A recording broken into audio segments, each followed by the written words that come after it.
Всім добрий вечір.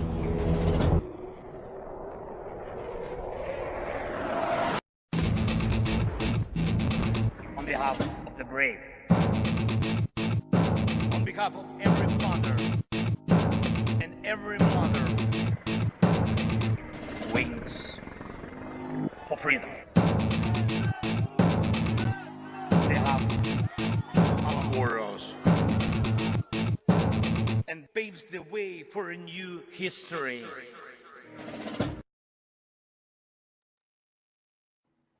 Hello and welcome to Tochnyi Weekly, the show that gets behind the headlines to discuss the Russian invasion of Ukraine. We have a great show for you this week. A lot happened. We have a lot to discuss.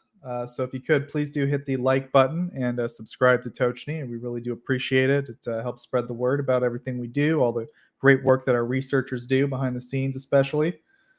Do check us out on Twitter and Blue Sky if you frequent those places. We have an account in those two areas. And also check out our website, Tochnyi.info. If you want more in-depth published research, that's where our contributors put stuff like interactive maps and articles, a lot of great stuff on Tochnyi.info. So go check it out if you have the time and you're so inclined. Chat, great to see you as always. Good day to you. If you guys have any questions during any of the segments, feel free to type them up in the old chat there, or if you're watching after the fact, leave them in the comments. We'll do our best to get to them. So first I'll present the news. That'll be followed by a presentation that our friend Gao submitted to us. Then Stanimir will discuss his updates on the Russian economy. And then we'll have a little military update, a situation on the front lines by Erlend and a couple guests. And then we will move to Q&A, I believe. I think that's the show order. Hopefully I got it right. All right, so I'm going to go ahead and present the news. These are the main headlines as of November 16th, 2025. First up, we have operations. A major fuel processing complex in Sirdo paused its main operations on November 11th after a series of Ukrainian drone strikes, according to a November 14th report citing unnamed informants. The facility has come under repeated aerial attacks throughout the fall, with the most recent incident occurring in the early hours of November 14th, marking the fourth such event since September. The November 11th strike caused explosions and a significant fire, and insiders indicate that the plant might stay out of service through the end of the month. Those same sources claim that the refinery's sole crude distillation unit, CDU-6, may have taken damage. The site handles around 20,000 metric tons of crude per day, which is roughly equal to 147,000 barrels. Ukraine also struck a fuel processing site in Ryazan, which, according to Ukraine, will also likewise cease operations. A large fire erupted at the Orsk fuel processing complex in Russia's Orenburg region after an overnight drone strike, occurring more than 1,400 kilometers from the border. Ukraine's military acknowledged hitting the site, describing the action as a broader attempt to disrupt Russian supply lines. According to the General Staff, Ukrainian units struck parts of the Orsneft Aorg Syntez complex in Orenburg on November 11. The facility is said to produce more than 30 categories of refined oil products, including gasoline, diesel, aviation fuel, and lubricants, with yearly throughput reaching 6.6 million tons. Reports from the scene describe blasts and a subsequent fire, and one of the plant's main crude processing units was believed to have sustained damage. Ukrainian strikes on critical energy infrastructure in Russia's Krasnodar region prompted a halt in oil deliveries to the Black Sea port of Novorossiysk, in what sources described as one of the most disruptive overnight attacks in the area in recent months. Sources stated that Russia's state pipeline operator stopped moving crude to the port, and that Novorossiysk temporarily ceased receiving and loading shipments after the attack. Regional authorities confirmed that parts of the Shezharis oil transfer hub were hit, sparking fires that were later brought under control. A local emergency status was introduced in Novorossiysk, which is a major outlet for crude exports from Russia and Kazakhstan located in the southeastern Black Sea coast. The pipeline operator has not issued any public statement for the reported shutdown. Ukraine's Special Operations Forces reported carrying out a precise strike on the Stavrolen petrochemical complex in Budyanovsk, a major Lukoil-owned facility in southern Russia, on November 12th. Russia's defense ministry said its air defenses intercepted 22 unmanned aircraft during the night, including several over Stavropol Krai, the region where Budyanovsk is located. Ukraine's military leadership stated that multiple blasts and a subsequent fire were observed at the site, with the full extent of the impact still being assessed.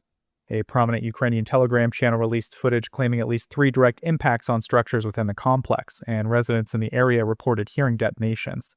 Regional authorities said fragments from downed aircraft set afire, prompting a response from emergency crews. Stavrolen is one of Russia's major petrochemical producers, manufacturing polyethylene, polypropylene, benzene, butylene, butadiene fractions, heavy resins, and other industrial materials.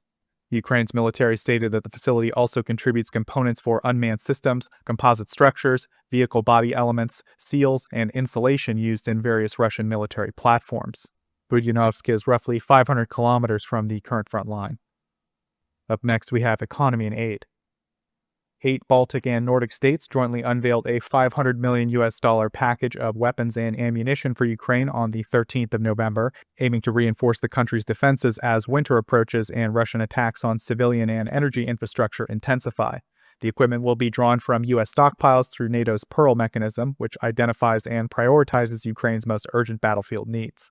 The announcement came during a meeting of the Nordic-Baltic 8 defense chiefs in Helsinki, where Denmark, Estonia, Finland, Iceland, Latvia, Lithuania, Norway, and Sweden confirmed the plan. In a shared declaration, the group stressed that Ukraine's safety is essential to Europe's overall security landscape and that Ukraine's stability and protection is inseparable from Europe's. Ukraine has received 5.9 billion euros from the EU through the ERA loans mechanism and the Ukraine Facility Fund, according to an announcement by the Prime Minister.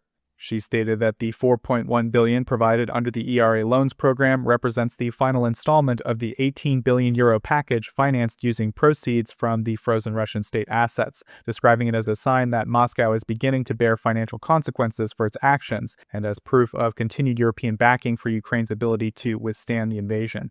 The Prime Minister stated that the money will translate into preserved civilian lives, repairs to damaged infrastructure, and a more resilient economy, enabling Ukraine to allocate more of its own resources for defense. Canada introduced a new set of restrictive measures targeting sources of Russian state revenue, suppliers linked to military activity, and entities supporting its digital operations, according to an official announcement. The move aligns with broader G7 coordinated efforts to increase the financial and technological pressure on Russia as the full-scale invasion nears its 4th year. Canada's Foreign Affairs Chief announced a broad expansion of the special economic measures against Russia, adding 13 individuals and 11 organizations. For the first time, Canada targeted Russian entities involved in maintaining cyber systems connected to Russia's hybrid activities. Several figures and companies linked to Russia's drone production and operations were also added. The measures further extend to multiple Russian liquefied natural gas companies, with Canada noting that revenue from this sector continues to play a central role in financing Russia's campaign. A major element of the package is the addition of 100 Russian Shadow Fleet vessels. Canada has already placed more than 400 such vessels under restrictions in earlier coordinated actions with their partners. The UK will now block its companies from providing shipping and insurance services for Russian LNG exports starting in 2026, closing a loophole that has allowed Western firms to handle Russian gas destined for third countries even after Britain and the EU stopped importing it themselves. The decision was announced by the Foreign Secretary at the G7 meeting in Canada and was coordinated with the EU's plan to wind down long-term Russian LNG purchases by early 2027. Although the UK ended direct LNG imports in 2023, British-linked maritime and insurance firms have continued to support shipments from Russia's Yamal facility. A Ukrainian civil society report recently highlighted that a Glasgow-based firm helped transport roughly 4 million tons of Russian LNG in the first half of 2025. Advocacy groups welcome the new measures but pressed London to accelerate implementation and to cancel an existing energy contract with a major international company that they say still maintains cooperation with Russia's energy sector. Up next, we have international relations. A London court has ordered Ihor Kolomoisky and Hennady Boholubov to compensate Privat Bank with more than $3 billion, concluding an 8-year case stemming from the bank's 2016 nationalization. Ukraine took over the institution after uncovering that the two men had diverted roughly $5.5 billion through orchestrated loans to shell firms, forcing the state to spend billions stabilizing the bank to avoid a broader financial collapse. Court findings described a large coordinated scheme between 2010 and 2014, in which over 50 front companies received loans that were immediately funneled abroad under fabricated contracts, with Cyprus serving as the main channel for more than $2.3 billion in transfers. New sham loans were routinely issued to cover the old ones, creating the appearance of solvency while funds ended up in accounts controlled by the two oligarchs. A 2017 independent audit confirmed the scale of the losses. PrivatBank pursued the case in London because it argued Ukrainian courts could not act independently due to the defendant's level of influence. Evidence presented showed that the bank staff enabled the scheme under pressure and that national regulators faced intimidation. The two defendants put forward several legal defenses, all of which were rejected, and the court drew negative conclusions from their refusal to testify and from the destruction of documents. The ruling gives PrivatBank the right to recover funds, although the actual enforcement is expected to be difficult given the size of the award, the pair's global asset networks, and ongoing appeals. The oligarchs' assets have been under a worldwide freeze since 2017, with further Ukrainian sanctions imposed in 2025. Any recovered money will remain in a client account in the UK until all proceedings finish. Kolomoisky remains detained in Ukraine on separate criminal charges, while Boholubov is residing abroad after leaving Ukraine in 2024. The decision follows an earlier judgment that confirmed that the two men directed the extensive scheme that destabilized Ukraine's banking sector. Montenegro's parliament has approved sending its armed forces to join NATO's NSATU mission, which provides security assistance and training for Ukrainian troops. The measure passed on November 12th with 44 votes in favor, 5 against, and 2 abstentions, following a proposal endorsed by the country's Council for Defense and Security earlier in the year. The vote had previously been stalled by part of the ruling coalition, the Democratic People's Party, which argued that involvement could strain relations with Russia. Under the mission, Montenegrin personnel will help train Ukrainian units in NATO member states. The defense chief noted that Montenegro had already committed to continuing support for Ukraine at last year's NATO summit in Washington. This marks the country's second training deployment for Ukraine since Russia's full-scale invasion. Lawmakers previously approved participation in the EU's EUMAM training mission, although the decision was also delayed. Azerbaijan summoned Russia's ambassador after an Iskander-class missile landed on the grounds of its embassy in Kyiv during Russia's large overnight strike on November 14th.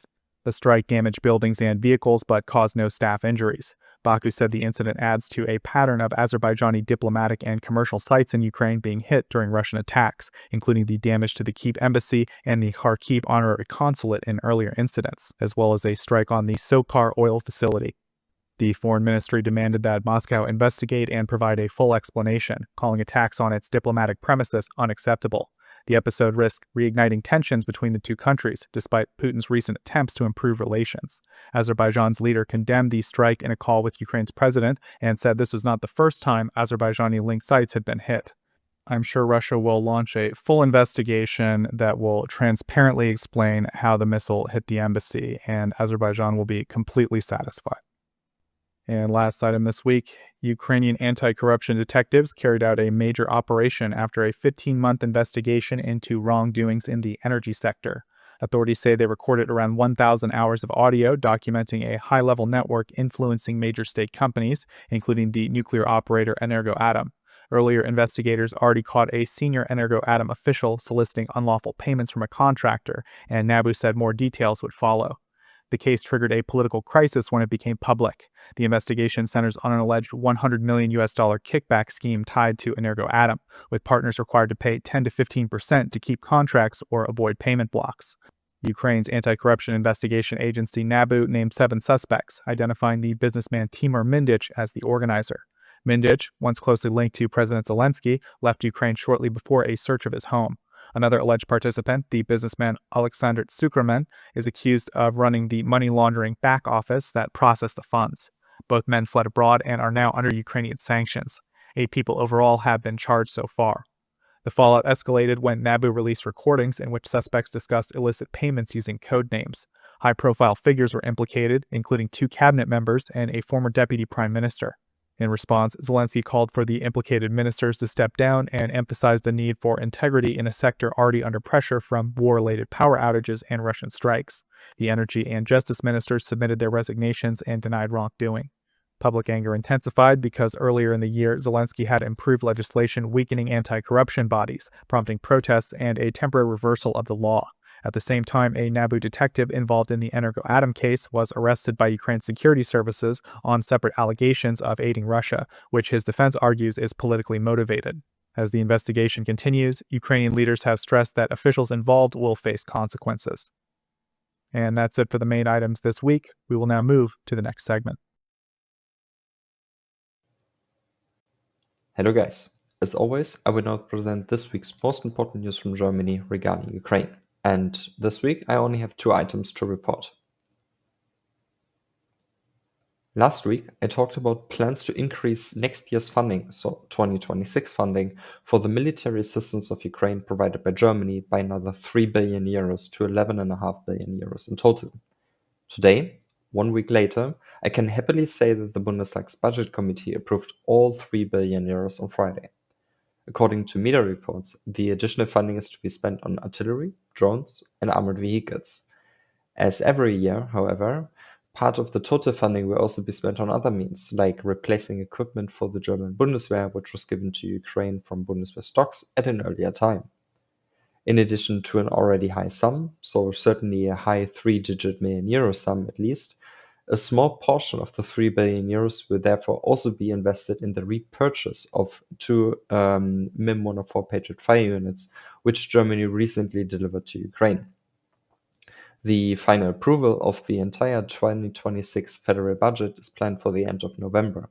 Afterwards, the Bundesrat must also give its approval, but I consider both steps to be a mere formality, which is why I'm already reporting on this now.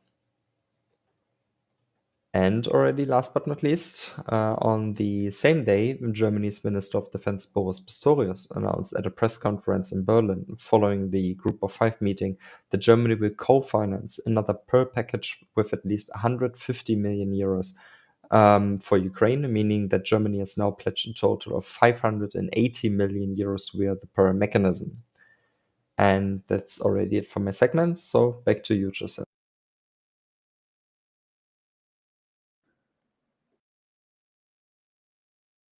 Okay, well, up next we will have a discussion with Stanimir about the current situation in the Russian economy. So Stanimir, this week I wanted to talk to you a little bit about some recent developments in Russian tax schemes. So I think you've been covering this in a good amount of detail for a while.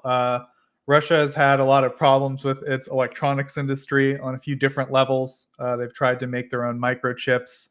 Hasn't worked out for them too great. A lot of money disappears every time they try to do it, including very recently. And also just in general, their major electronics like conglomerates, I guess you would say, are like most other industries in Russia, dealing with sanctions and drone strikes and all kinds of other stuff that's going on in Russia, crazy economy. And they're reporting, like many other industries in Russia, like a lot of losses. So the Russian state appears to have hatched a new taxation scheme that involves the people who are buying electronics. They need to either buy Russian, and any imported electronics are going to be taxed. And that would be everything from like a smartphone, and as far as the law appears to be written, like an industrial controller or something like.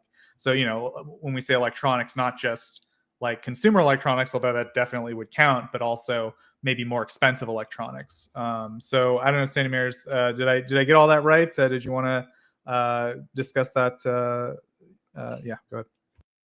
Yeah, it's going to include all kinds of electronics, since the idea of the tax is to stimulate domestic production, in which, as you mentioned last week, we found out that when it comes to processors, their scale went from building tens of thousands and hundreds of thousands to building a few dozens, because they lack the raw materials. I think in this case they mentioned some crystals without specifying what. So yeah, this is the idea, is to first start to tax entirely complete devices, so things that are already assembled, and then go on to actually tax even components. And the second one will be an even bigger problem, because Russia largely assembles electronics. It doesn't really produce all the components of the electronics domestically. It usually imports them from China. In one case where they had a completely domestically assembled piece of television set, what happened was that it was so unpopular they stopped producing it, even though it was the only authorized TV set for state purchase. So their own domestic electronics aren't up to snuff. And that means essentially there's going to be a new tax on consumers for buying electronics. Like they have a new tax on cars with the high recycling fee. And potentially, like in the future, as you said, even for assembled stuff. So like every Russian industry that relies on just throwing electronic components into stuff and assembling it and then calling that a Russian product is going to be in pretty big trouble, I think, right?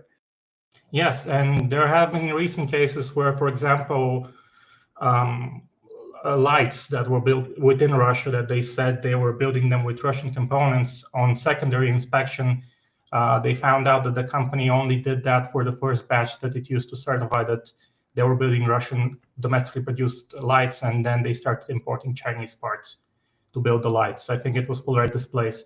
So not LED displays, but for LED lights. So in this case, the vast majority of Russian electronics production is basically completely dependent on Chinese imports.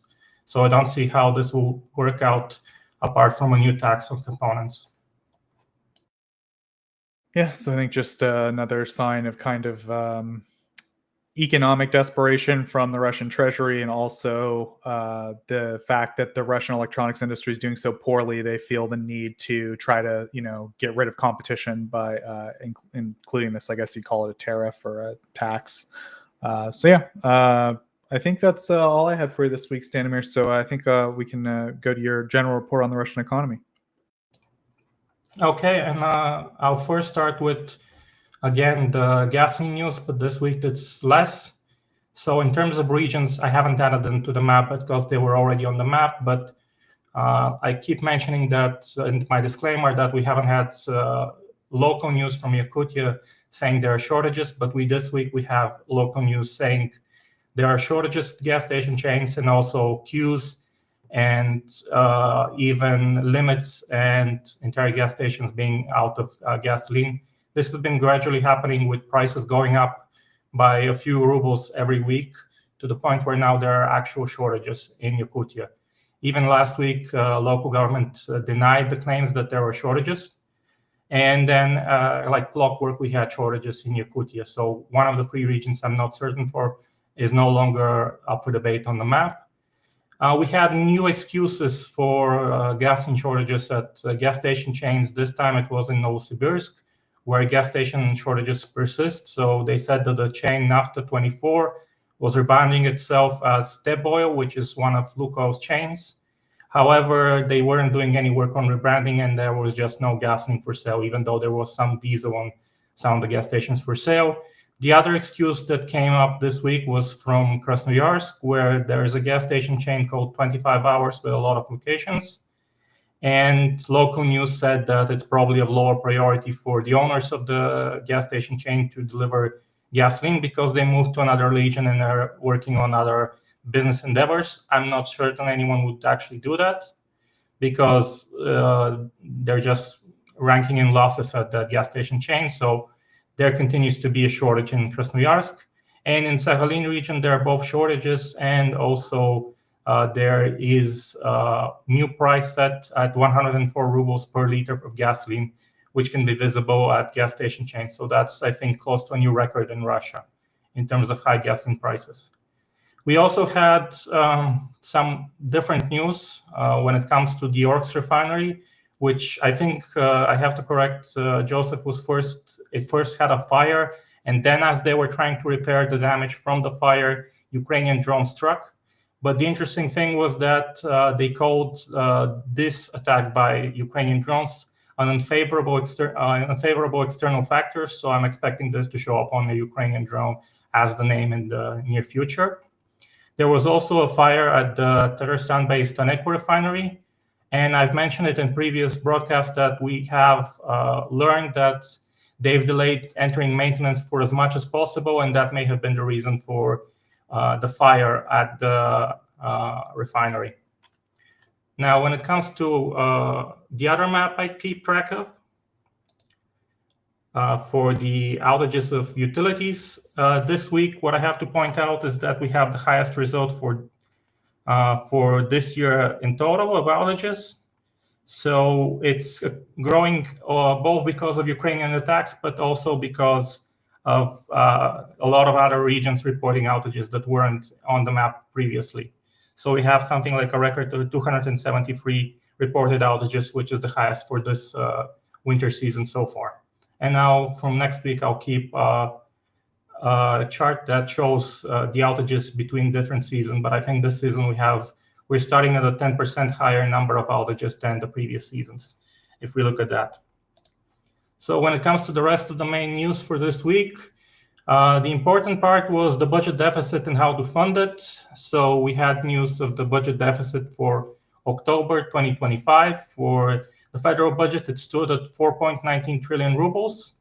It's up from the 3.790 billion rubles in 3.79 trillion rubles in September 2025. And the other important thing is that this week, this month, for the first month since the start of this year, we had budget revenues that are from non-oil and gas sources decreased by 4.2% compared to the level of 2024. And this is really significant because so far this year, non-oil and gas revenues have been 10, 15, 20% higher than the 2024 level. And this is something they need to keep up if they want to avoid a bigger deficit. And if it's down to lower than October of 2024 and continues to decrease for the last 3 months, we might see an even wider budget deficit than the initially planned from September of this year. So when it comes to debt and how they plan to fund this, they had one fixed coupon auction for OFZ. That's their domestic debt. It brought in 164 billion 0.5 rubles, and it had a yield of 14.83%. But what's more important are the two floater auctions, which are linked to the REU, which is the interbank rate in Russia. And they managed to raise 876 billion and 815 billion rubles. So they managed to gather something like 1.7 trillion rubles from these two auctions. And to point to the rate that they're going to have right now, the REU at present, I think, is at 16.3%, so much higher than the 14.83% of the usual fixed coupon auctions. And in preparation for this, they had repo auctions last week for 2.3 trillion rubles on the November 11th. And on the November 5th, there was another repo auction for 2.12 trillion rubles. And I have to point out that previously on October the 28th, the repo action was for only 1.68 trillion rubles. So part of that came from the bank's own funds, because these are the major buyers of such debt from Russia. And part of it came from probably the Russian central bank lending them money, although it's at a very high rate when it comes to the repo auctions of the central bank. And it might not be entirely profitable, but if you just want to keep the state afloat and lend money to the bank so they can buy debt, that's one way to do it. They also plan on preparing and launching bonds in yuan. They'll have a maturity of 3 to 7 years, and they'll be with a fixed coupon rate for every 182 days. And the placement will happen on December 8, 2025. And I have to point out, these are not yuan bonds which will be sold in China. These will be sold entirely in Russia through the Moscow Stock Exchange. That's how the placement is going to happen. So it's not a breakthrough in the negotiations with China to let them borrow money through the Chinese banking system and the Chinese exchanges.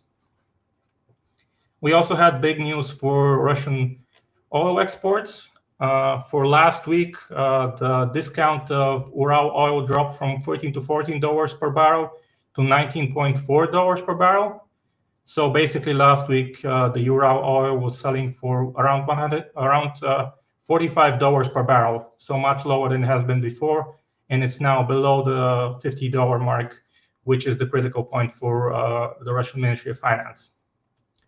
We also have news from the companies in Russia in terms of corporate debt.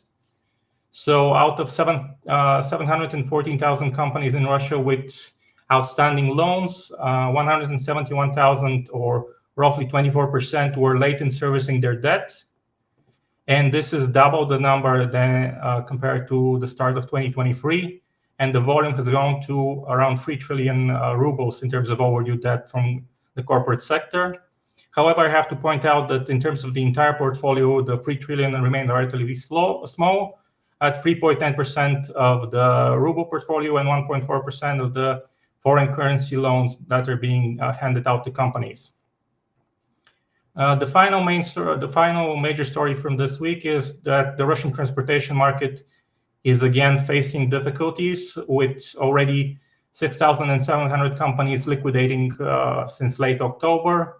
And the number of companies that might go bankrupt this winter will be probably another 7%. I have to point out that last winter, around 30% of transportation companies exited the market. And this is because prices have decreased so much that they're relatively 20 rubles below the cost of transportation. So right now there's something like 66 rubles, including VAT, for the cost of a kilometer of transportation of freight. And the costs, according to the market insiders, is 82 rubles per kilometer. And since then, fuel prices for diesel specifically have gone 15 to 20% up. And the big gas station chains no longer offer discounts, which could reach up to 23% in the past year. So we've already mentioned that previously, but this means that another small chunk of the Russian transportation sector when it comes to road freight is just going to go bankrupt this year, and they're going to have their vehicles repossessed again, as happened last winter. So the recovery of the summer wasn't enough to prevent this thing happening this summer. Now, when it comes to banking news, we have data from Sberbank for the first 10 months of the year. Its net profit grew by 6.9% to 1.4 trillion rubles. And in October, the profit increased by 11% to 149 billion rubles. And if you're asking where does part of the money come from, the Russian banks to buy these big debt issues by the Russian Ministry of Finance, it's usually half of this money that Sberbank reports as net profit it keeps. It only pays dividends for half of the net profit it manages to make each year. So they have still enough, even without the repo, to buy these large debt issues. Rossellho's bank also reported, but this time only for the first 9 months of 2025. It had a record net profit of 48.1 billion rubles, and this is 23% higher than in the same period of 2024. So despite earlier warnings that the Russian banking sector is facing serious issues, the Russian banks are still able to rake in huge profits, at least for now. We also have for the first 8 months of the year, the data on the car loan portfolio, which grew by 7.4% to 2.8 trillion rubles. And compared to August of 2024, it grew by 17.1%. And with October being one of the best months it ever has, which came in at 213 billion rubles, it's going to probably reach over 3 trillion rubles by the end of the year in terms of the portfolio. And overall for October, lending to individuals grew by 11.5% compared to September, and by 21.5% compared to October. And it again reached over 1 trillion rubles, which is something we haven't seen at all this year, something that happened back when they still had the more lucrative preferential mortgages. Also, we have some information for steel producers that they saw their demand in October drop prices, and that was also coupled by Chinese exports. So prices dropped by 1.68%, and by the end of 2025, it's expected for prices to drop by another 3 to 7% for steel products being exported for the Black Sea mainly. And they do not expect recovery at this point until the second half of 2026.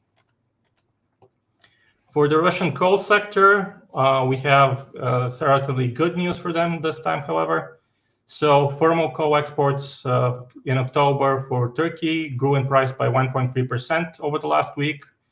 And prices for China, however, decreased by 0.4% due to an existing buildup. And coking coal, in this case, had, for the eastern ports which supply China, rose in price by 5.7% and by 4.8% compared to last week and compared to last year, and 5.7% compared to the previous week. So in this case, there is a growing demand for coking coal from China. And overall, for November, the exports of coal increased by 10% compared to last year, but dropped by 1% compared to September 2025. And in November, they expect more demand from China due to higher outputs and higher colder temperatures, and also diminished Chinese domestic output of coal. When it comes to the oil and gas sector, we have a decrease in the transportation via the Northern Sea route for the autumn to summer season this year. It dropped by 4.2% to 1.83 million tons this year. This is to contrast the 30% growth in 2024. But I have to point out that prices for the transportation via the Northern Sea route have only been growing since the last few years. So every year it grows by 50% the price. So we're going to see some diminishing returns in that route.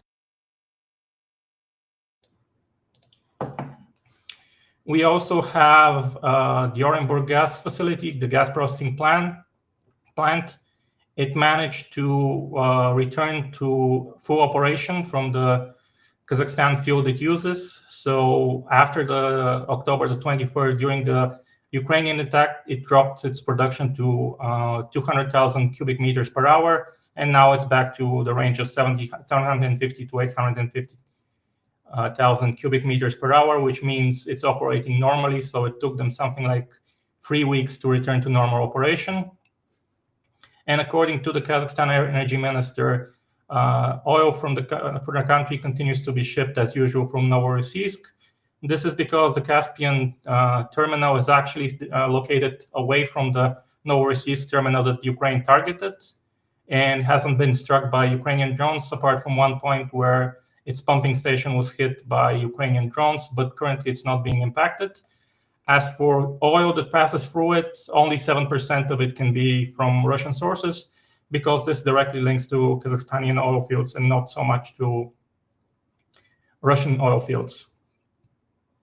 And the final news in the oil and gas sector is that Gazprom reported that for the first 9 months of the year, its profit, according to the Russian accounting standard, decreased by 45% to 230 billion rubles, and revenue dropped by 11% to 2.2 trillion rubles. But I have to point out that we should wait for the international accounting standard because that's where they report also their non-natural gas profits, so things like oil profits, gasoline, and so on.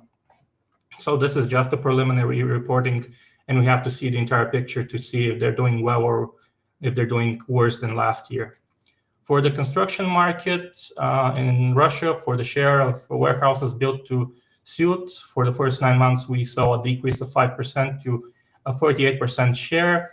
And this is because there are rising vacancies in the warehouse market in Russia, and the prices to rent warehouses in Russia are dropping. So companies are no longer looking to build specifically for them and are seeing if they can find something that's cheaper to rent. And also, we had local news, but it's quite significant, that 80% of the construction companies in the low-rise housing sector in Novosibirsk region went bankrupt or in the state of bankruptcy for the last year. So from 519 companies in August 2024, now there's only 111 companies operating. So something like 408 companies went bankrupt, and that's the majority of the sector when it comes to single-family housing when it's being built as a house. So that's quite a significant drop, even if it's just regional. For interesting data points this week, I have only 3 things. So for the Russian New Year's, something that's most important for them to have on the table is red caviar, and on average, it's now 33% more expensive than in 2024. Demand has risen only 3%, and imitation caviar and black caviar have actually decreased in price by 6% and 15%. We also have car news. So the average price of cars in October 2025, due to the upcoming increase rose by 2.2% from September 2025 and by 8% compared to October 2024. And it's going to keep rising and reach a historical record by the end of the year because we have the new increased recycling fee for cars, which will come in force in December. The last thing is that Russian nitrogen and phosphate fertilizers have fallen in price by 13 to 18% since August 2025. And the reason for this is that on the global market, there is a glut of such fertilizers, and Russian fertilizers are no longer as profitable as they were earlier in the year. Finally, we have just the inflation for this week. Again, I have to say that fuel prices are ignored, or they're just taking the Rostat data for fuel prices, which is focused on specific gas stations. So for the period from the 6th to the 10th of November, this time it's only 5 days because of the long weekend, the increase was just 0.09%. And for November 25, there's already an increase in prices by 0.15%, and for the year so far by 5.42%. And that's it for me for this week. Well, thank you, Stanimir, as always, for your update on the Russian economy. We will, of course, keep everyone posted on what's going on. So I just have like a couple of extra things this week. We'll try to keep it brief because we do have some great guys here to give a very important update about what's been going on the front lines. But I just thought briefly we talk about Ukraine has basically officially confirmed operational use of several missile systems. So the first is, of course, Long Neptune. We talked about this a little bit. There's a bunch of different Neptunes. This one, though, I think is pretty commonly known. It's the one that they made that has a 1,000-kilometer range, and it was mentioned in March. Yeah, they said that they used it successfully. And then the other one is the BARS missile, which is, I don't know, this is the one that they talked about in April of this year, and it was called like a drone missile. I couldn't really tell you like the technical specifics why there's like a debate whether it's a drone or a missile or whether to call it a drone missile or whatever, but I'm just mentioning that because you guys might remember people talking about drone missile or arguing about drones versus missiles back in April. This is why. So apparently they used it operationally. It's supposed to have a range of 700 to 800 kilometers, although previously they reported, I think, like 500 kilometers. So, probably varies a bit. They're probably doing different configurations and stuff. One thing I think that's important to note with all these like operational ranges is usually they're not just going to get straight out to that distance. They're going to, they have to do some maneuvering and whatnot, right? So just because it could go 500 kilometers doesn't mean instantly it can hit Moscow, for example. But yeah, it's so I think that it just kind of demonstrates generally that Ukraine has definitely been cooking missile programs as they said they were a couple years ago, and that they're now operationally deploying them. I think that's pretty much it for the missile news. You guys have any thoughts on the missile stuff?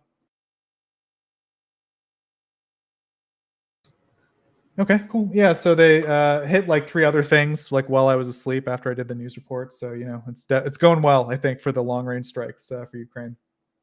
Okay, so then the next topic, we'll try to keep kind of brief. It's just it's been in the news on and off for like a couple months. I just thought it's been a bit more discussed this week because there's basically every month or so there's like big economic meetings between all these countries. So I assume it gets brought up at all these meetings, and then the whispers happen and the news picks up on it and they talk about it.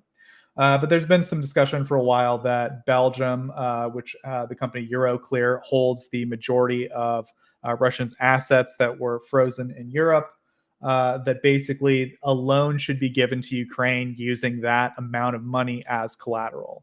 And the story, generally speaking, is that Belgium has, the Belgians, through its state representatives, have stated that they're not willing to do that unless the EU sort of guarantees, or also potentially other countries like the US or Japan and so forth, guarantee sort of financial security in terms and legal security in terms of how the money is understood. Basically, they're sort of arguing that like it's one thing to seize assets, to freeze them, but then when you actually take assets and give them to someone else, like on that scale internationally, you trigger like kind of international property law, and that's kind of overseen in the EU by the EU. And look, I'm not an expert on international property law, but like from what I understand, Belgium has some somewhat legitimate concerns in terms of how this is all supposed to work. There have been a couple of different discussions about how to kind of deal with this. I guess you call it an objection from Belgium.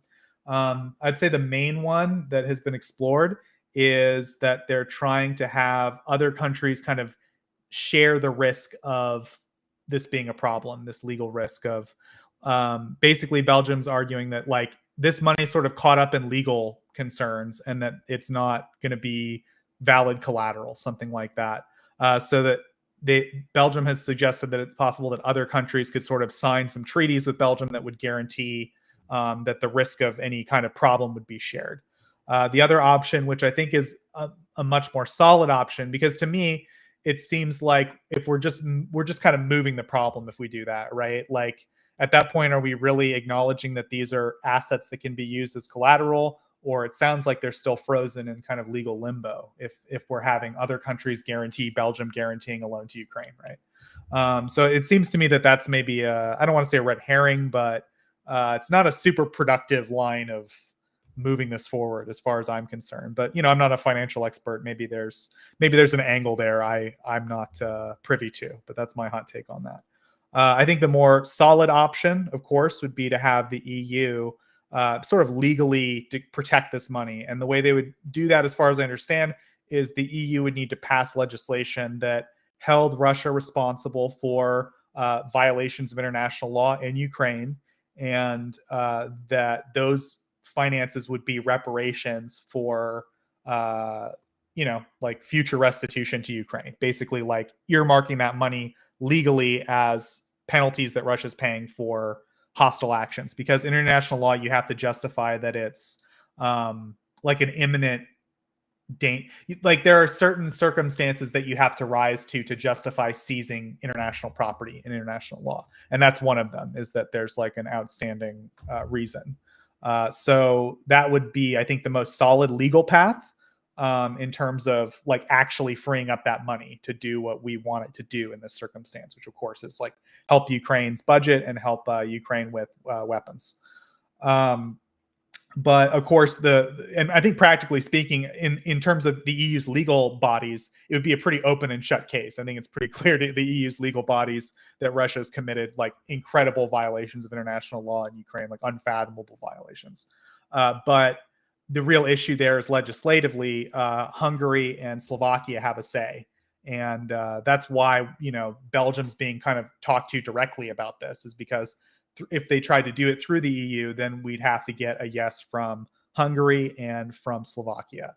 And that's, I think, basically never going to happen. There might be some pressure that can be put on those countries to make that happen. But I don't know. I don't know what could. It's probably going to be a big thing that has to be offered to them, because this is, I think, a pretty significant issue for them, or whatever you want to call it. So, yeah, I don't know. I think that's where we're pretty much at with the situation there. So yeah. I don't know, Erlend, do you have anything about Belgium before we move to the next possible option of your great country of Norway? So I just wanted to mention, right, that something I heard recently. The reason why this is very complicated for Belgium and for the EU and the West as a whole really is, what are we trying to defend here? We're trying to defend the rules-based order. That's one of the main things that motivates the West to help Ukraine. And we're getting into some iffy waters if we're not going to base our actions upon that rules-based order. And I think that's possibly one of the motivating factors for Belgium to be so hesitant as well. Like, they're sitting on the keys, so they have a lot more responsibility to this than others. And I know people are bashing Belgium. That's fine, but I mean, this is serious. It's something that we need to do correct, or else it may cause a lot of problems down the road. Maybe the loan will be passed, but actually will not be possible to utilize for Ukraine for years, because it's going to be stuck in the court system, in the legal system in the EU, or in Belgium itself, right? So this has to be done correctly from the beginning, or else I think we're in deep shit, to be honest. Sorry about the language.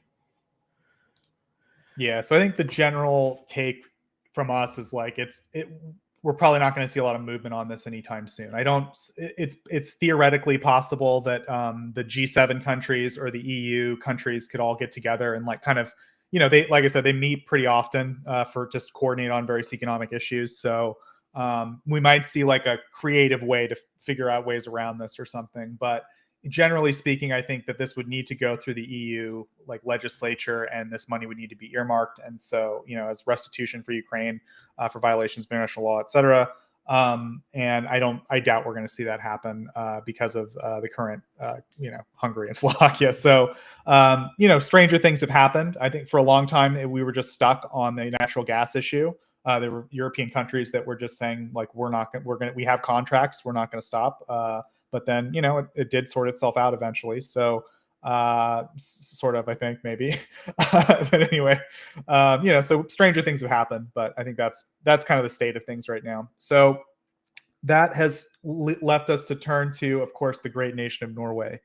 Norway has a pretty big sovereign wealth fund that they've had thanks to having some abundant resources, particularly natural gas, as far as I understand.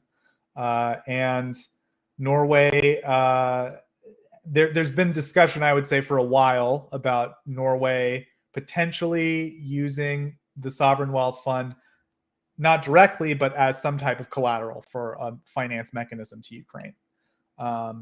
Would be a big deal. As far as I understand, it's about a $100 billion fund. Erlend, I guess I'll let you talk about what we can say publicly about what's been going on with this Norway stuff.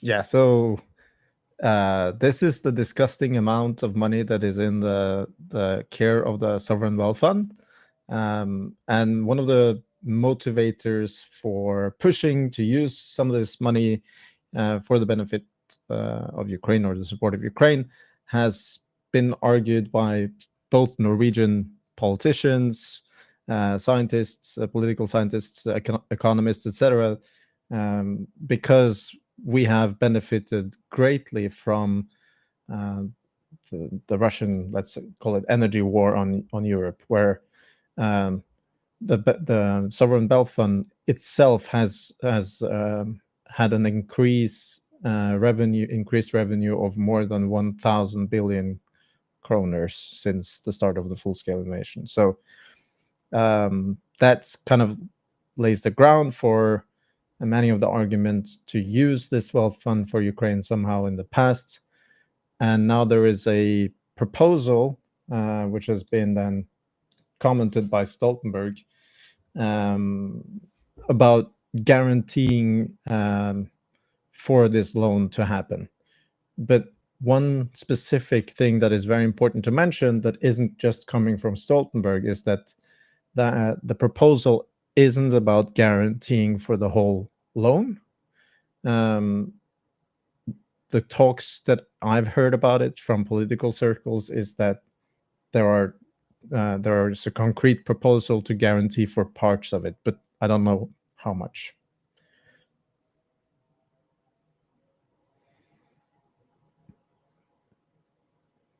Yeah. Yeah, and I guess real quick, I'll just mention the quote from Stoltenberg in English, which is, he said, there have been suggestions that Norway should guarantee the entire amount, but that we're not going to do that. But we can contribute, and we'll have a look at that, and depending on what the EU proposes. So again, I think I'm not detecting a lot of energy of like, we'll figure something out. It's more just like people are waiting to see what the EU does or waiting to see what, the big countries do. But, it's being discussed more than it was before. I think I'm optimistic about that. Go ahead, Erlend. So I just want to mention that Stoltenberg here is more open to the idea than our own prime minister, who said it's completely out of the question. So, we're very far from this happening, but it's a very positive development that it's even being discussed.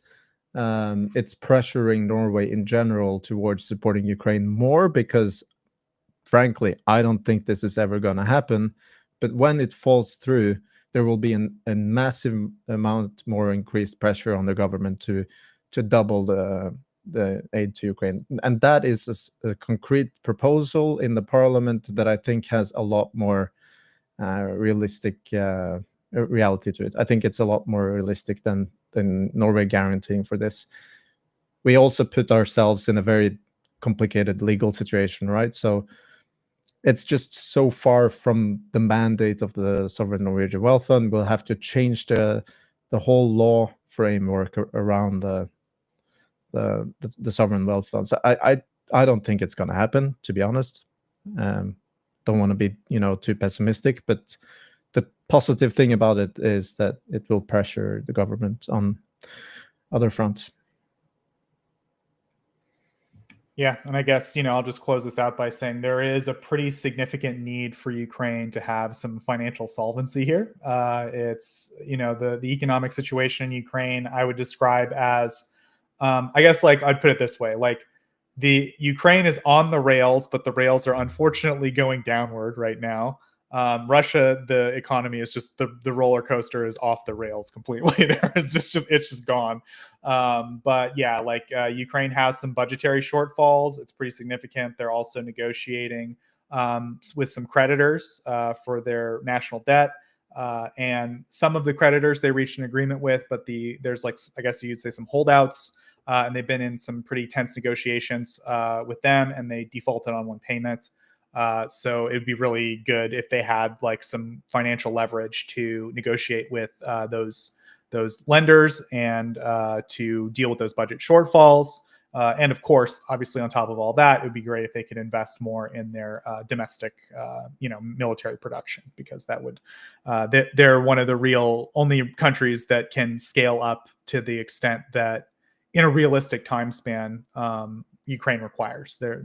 It's for drone production and certain things like that. It just seems it's been more productive to just give Ukraine money directly and say, go build missiles, than to wait for the Europeans or the US to either like politically or production wise build the stuff. So yeah, that's pretty much okay.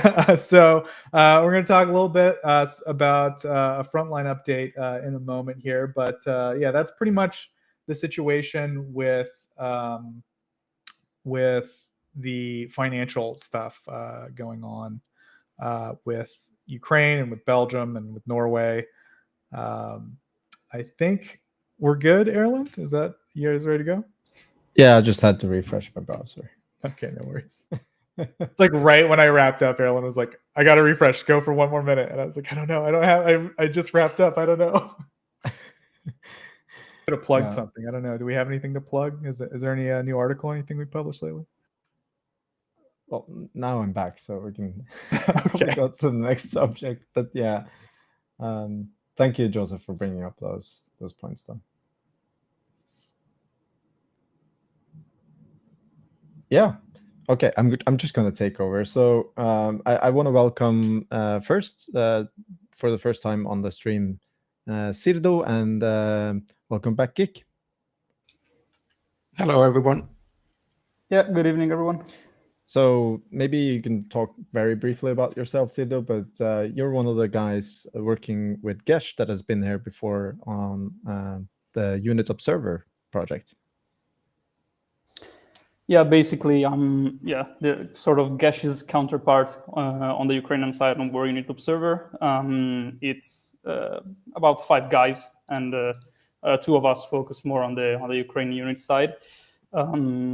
So yeah, we can kind of give overviews of the recent events on the front from the Ukrainian side, where, for example, Gesh and IMI can sort of provide that on the Russian side. So we try to merge the info from the two sides and give sort of a more encompassing overview. Yeah, thank you. And giK, you're welcome back. It's been a while. But for those of you of the people that follow the stream, giK is one of the main geolocators at Andrew's Basement or at Ukraine Daily Update, also publishing your geolocations to Twitter, right? Can you maybe say some short words about yourself? Yeah, I think that summarizes it quite well. Sadly, I don't have time to publish all of my geolocations, and also I've taken on some extra work in my real job. So there have been quite some short falls lately with regards to geolocation. But yeah, I'm trying to be a better basement member again soon. Yeah. Okay. Anyways, thank you both for joining us. The reason why I kind of summoned you guys in is because there's some really serious development on the front lines, specifically in the south. And yeah, I guess most have been focused on what is happening in Pokrovsk, but as we mentioned also 2 weeks ago on the stream, there's some really serious development happening more west from Pokrovsk. And Sirdo, maybe you can tell a little about what happened during the last few months and why it's so important there. And I'm going to share the map. Yeah, thank you. So basically, what I'm going to sort of talk about tonight is give an overview of the events near Huliaipole in the past couple of months in September, which is when the kind of offensive became a bit more intense from the Russian side.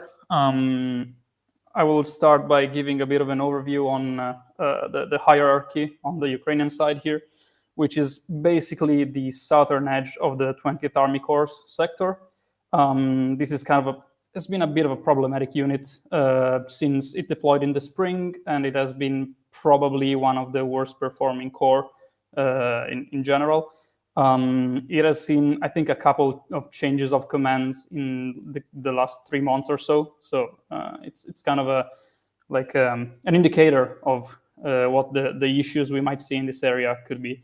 Under it, if Erlend want to show the map, we can find on the southern edge the 110th Mechanized and 102nd Territorial Defense Brigades, which are basically the main Ukrainian units in this area. There's also the 110th TDF Brigade, which it's not exactly clear when it rotated out, but it was basically where the 110th Mechanized is right now. And that's also something we should probably try to clarify, as there's a bit of a mix-up and overlap during September mostly. And I think the main highlight in Huliaipole is 102nd TDF, because they've been there basically since 2022. They have been holding the line well, and essentially the front hasn't moved at all between 2022 and this summer. Now, I think around probably June and July, the Russians were pushing north of this area towards Pokrovsk, which they're quite close to it now. And they probably decided that it was time to also open the front to the south, near Huliaipole, Poltavka, etc. So this kind of began in August, and the unit structure on the Ukrainian side here has always been very kind of a patchwork of battalions, and there are basically these main leading command units with some of their linear battalions, and then a bunch of territorial battalions attached under them, which obviously leads to pretty major coordination issues. And this has essentially been the main issue in the northern edge of 102nd TDF's sector, starting in September. These two battalions that I've circled, which are the 1st Rifle and the 2nd Mechanized of the 125th Heavy Mechanized Brigade, which used to be a territorial defense brigade, they were basically attached, one under 102nd and one under 110th, around mid-September. And essentially their main role was the defense of Poltavka, which is kind of a defensive linchpin, or well, I should say was, since it got captured in October, but it was a pretty major defensive area for Ukraine on this in this part of the front.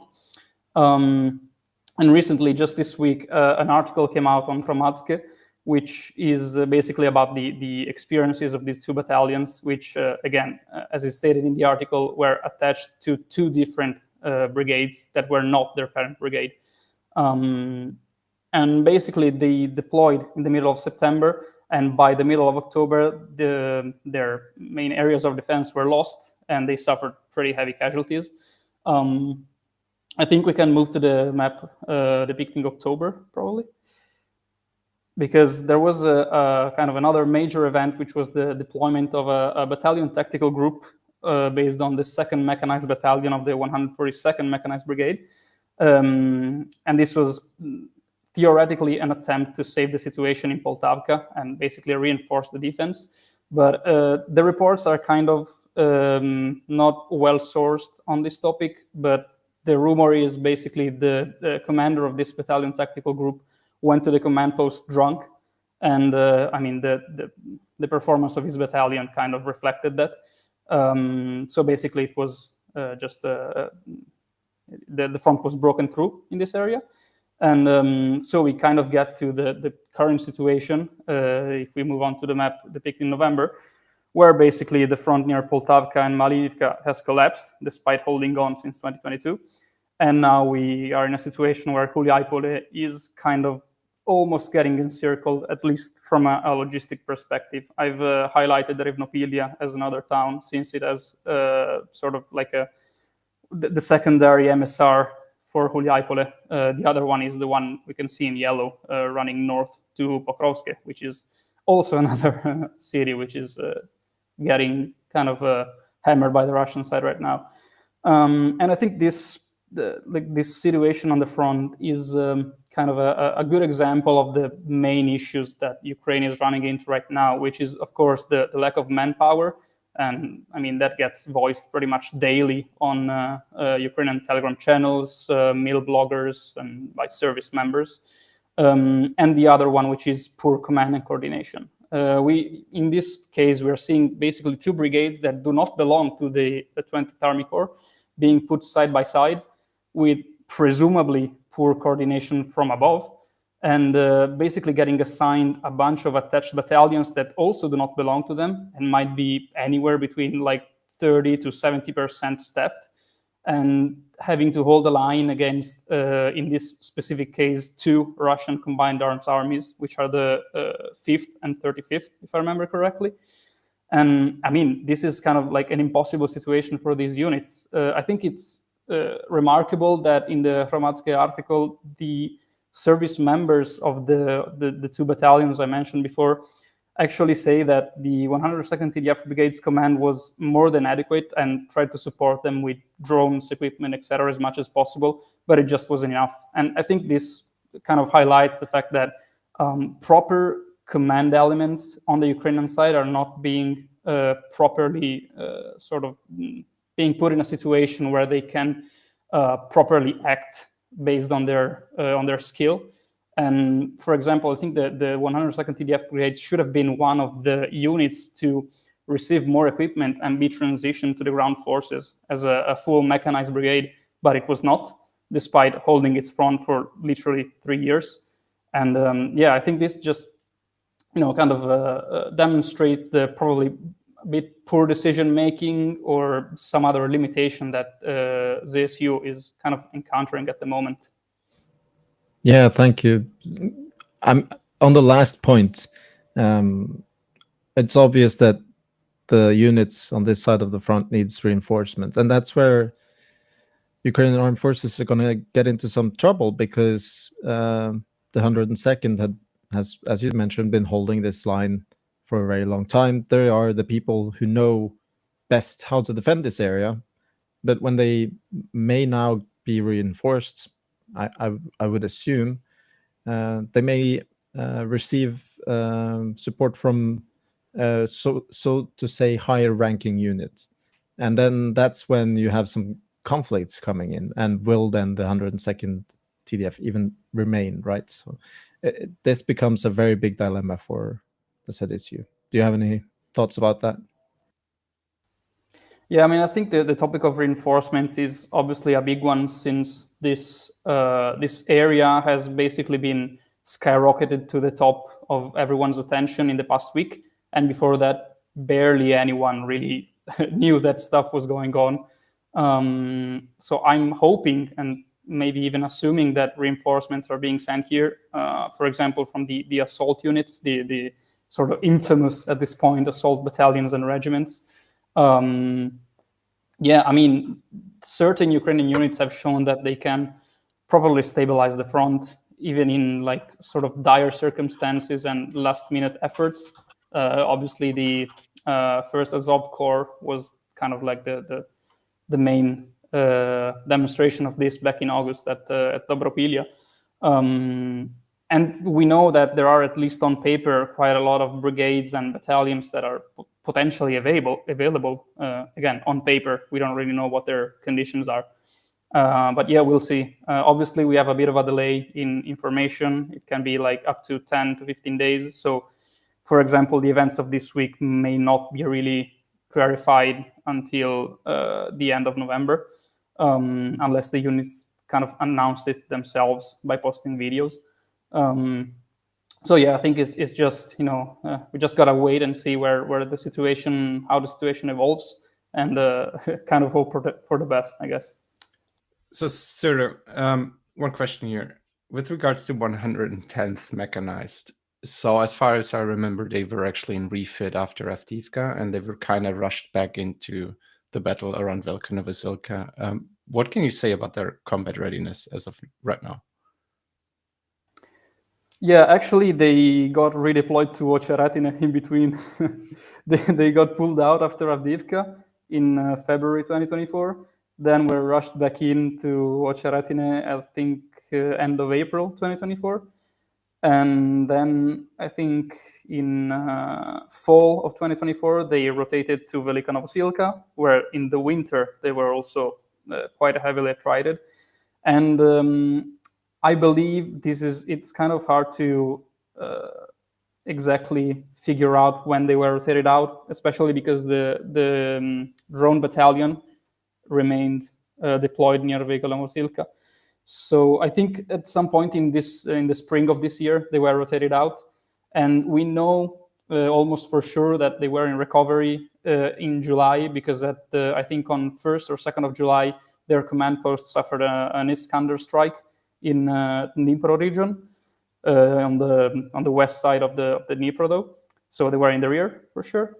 And basically, since then, they have been sort of rebuilding. It's kind of unclear to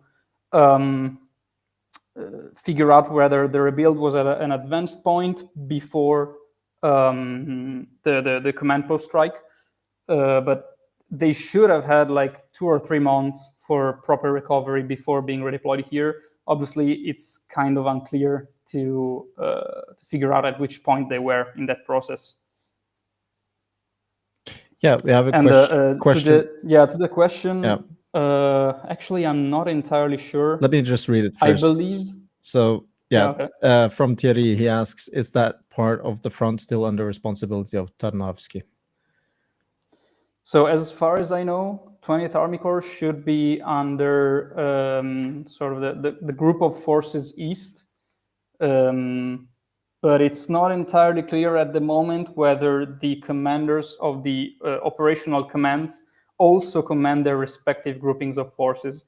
Like, this is a structural sort of issue that we're trying to clarify at the moment, because on paper, the new group of forces that have been created in ZSU, which are basically the level above core, and we have 4, which are obviously south, north, east, and west, plus a new one which is the joint forces grouping led by Drapati.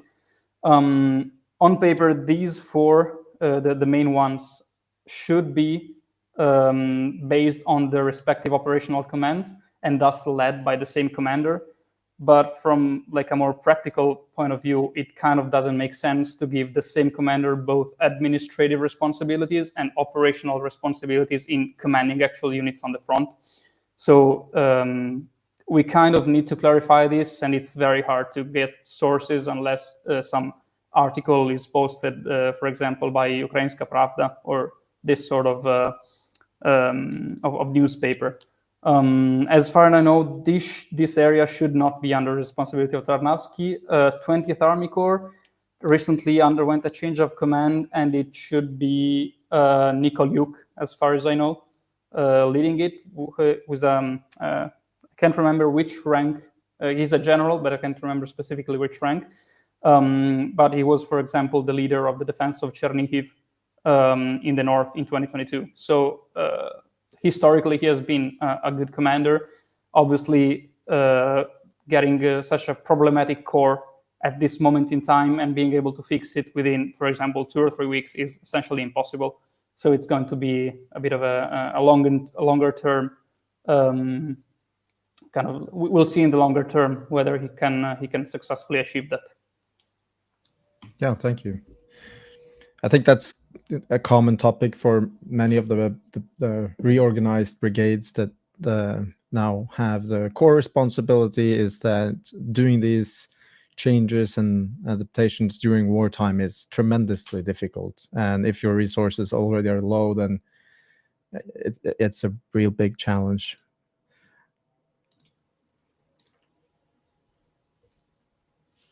giK, a few days ago, there was a flag operation, or at least it was geolocated a few days ago. Do you think that this is a classic flag operation, or do you think it's more substantive?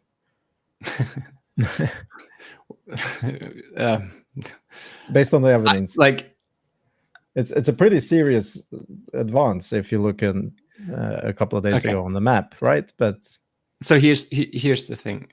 If you look at all of the previous flag operations, each one of them by itself was, you would consider it not a serious flag operation, but a PR move. But days or weeks later, you would see the next flag operation way further. So, from what you observe, you never see significant Russian forces. You see individual soldiers who rushed into some sort of place and then are holding their flags, And you see that basically along the entire front line, especially in this sector.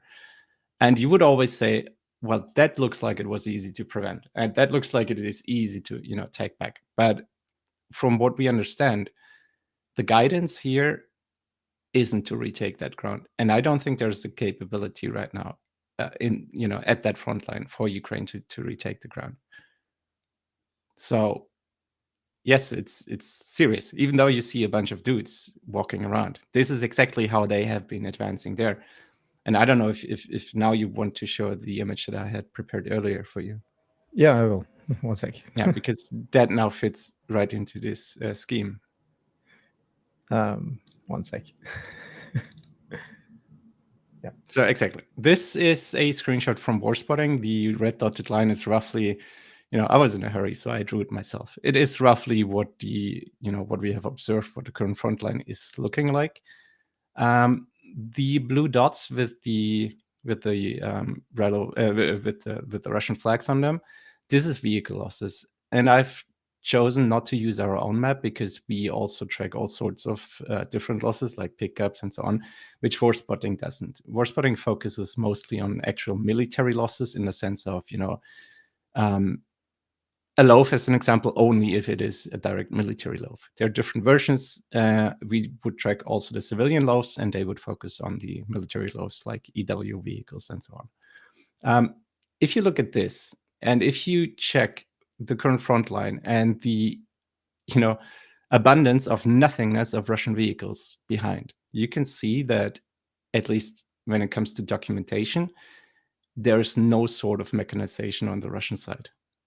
What we see in most cases is literally soldiers walking. We don't see a lot of engagements. From some of the sources that we have learned that the guidance is to fall back as soon as there would be an engagement, but to delay the Russian advance until a new defensive line would be established. So currently, the white line is what we have observed as a planned new defensive line. So we can potentially, see basically Russia pushing up to that point relatively quickly and relatively soon, and without a lot of, effort, to be honest. Yeah. But when on the other side, Ukraine isn't taking any sort of advantage over that by reinforcing, then does it really matter if they're mechanized or not? That's my question for us to answer in the coming weeks, I guess. But I mean, why? Yeah. And then to another question, why are we so worried about this? You lose your best soldiers in Pokrovsk, but you can lose the war in the south. That's quite easily, I think, the story behind this. The south leads to major industrial hubs, to logistical hubs. Zaporizhia, if you get Zaporizhia in FAB range, it will be horrible.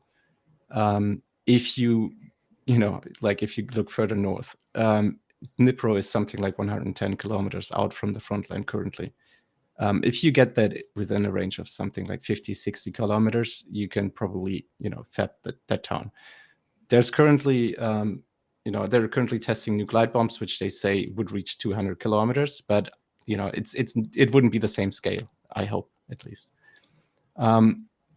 Those two towns are basically the Achilles heel of Ukraine in our assessment. So yeah, also, if you get those towns into proper shelling range, be it FAB, be it something else, the outflow of people from those towns into Western Ukraine, this will cause some absolutely severe consequences to Ukraine. And the industrial base, in those towns, it's still existing. It is still very important. Yeah. I'm not sure how many people are living in the, let's say, the metropolitan area of Dnipro, but it's well over 1 million. And then if you look on the topographic map, what really worries me are these main roads. If the Pokrovsk highway is already, gone in a few months from now, it doesn't need to be actually taken. Just being put under fire control is more than enough for that road to be, degraded operationability. It doesn't leave a lot of routes around in the south, and that's what worries me in general about this whole southern area. Yeah, I would love to have more comments about that, because I think this seriousness of the situation isn't being relayed well enough in the West, unfortunately.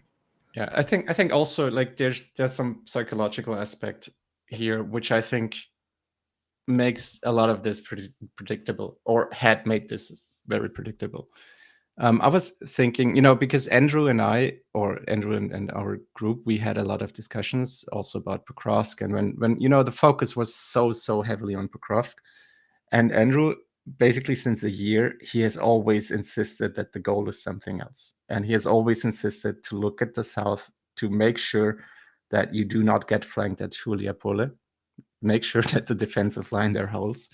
And now you're seeing this. And while everyone is still very focused on Pokrovsk, back then I thought, why would he think that is the focus? And from a psychological, consideration, I always thought that, Russia, through any talks they had with West, they have pretty much established in Western societies that Donetsk is likely, basically Russian. Okay. But in the West, there was still some reluctance on considering Zaporizhia, as any sort of deal that could be made in some sort of ending the war or having a ceasefire and so on. So obviously, from a military strategy point, the likelihood for Russia to obtain Donetsk in any sort of negotiation is a lot higher than gaining in the south, what they consider Russia too, right? So I always thought maybe this is the reason why Andrew keeps hinting at look at Zaporizhia, you need to hold this and so on.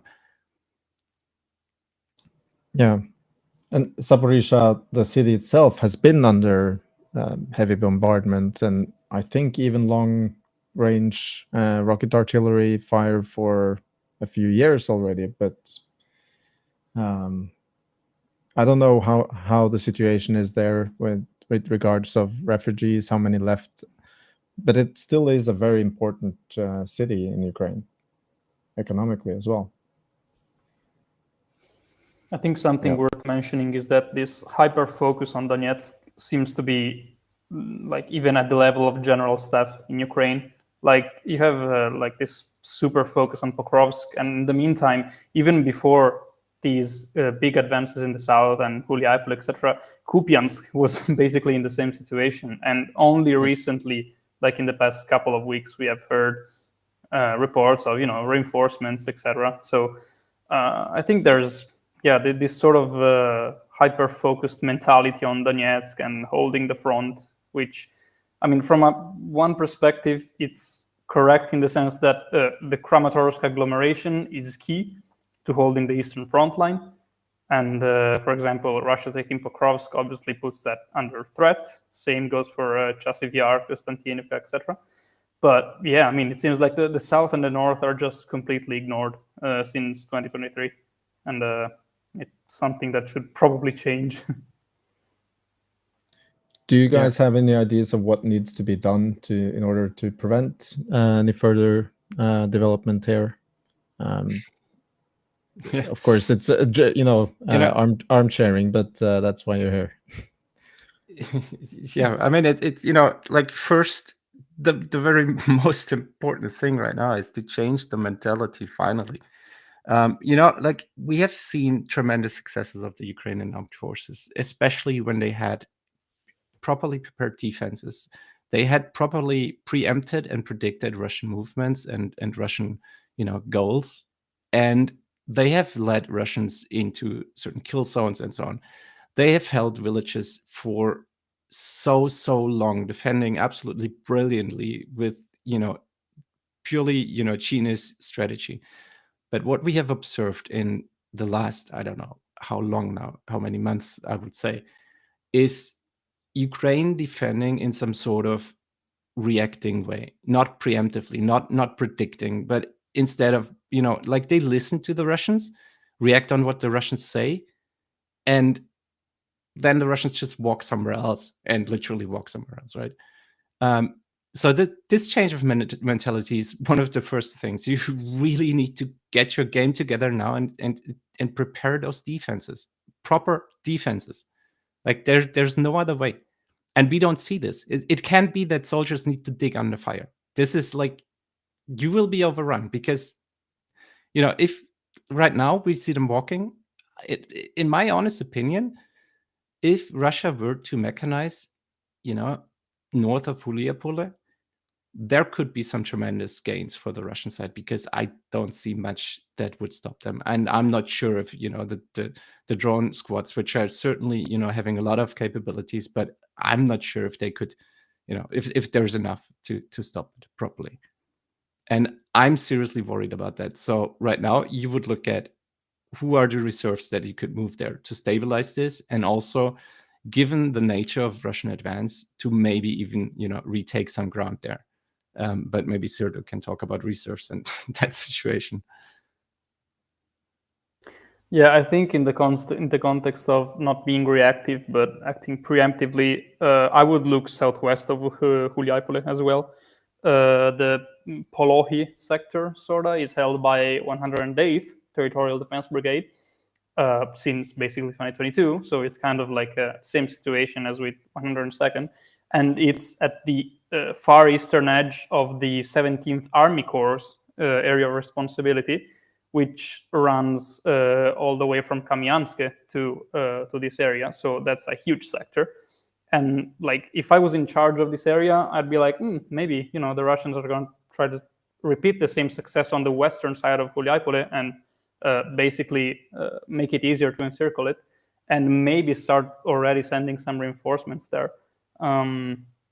As this, basically having another salient running north from, for example, Mirne here on the map would be obviously a massive issue for Ukrainian defense in Zaporizhia. And because of, so over the summer, there was a lot of talk from Ukraine about this robot army to save lives. So essentially replacing infantry with drones, creating the drone wall, as Commander Magyar said several times,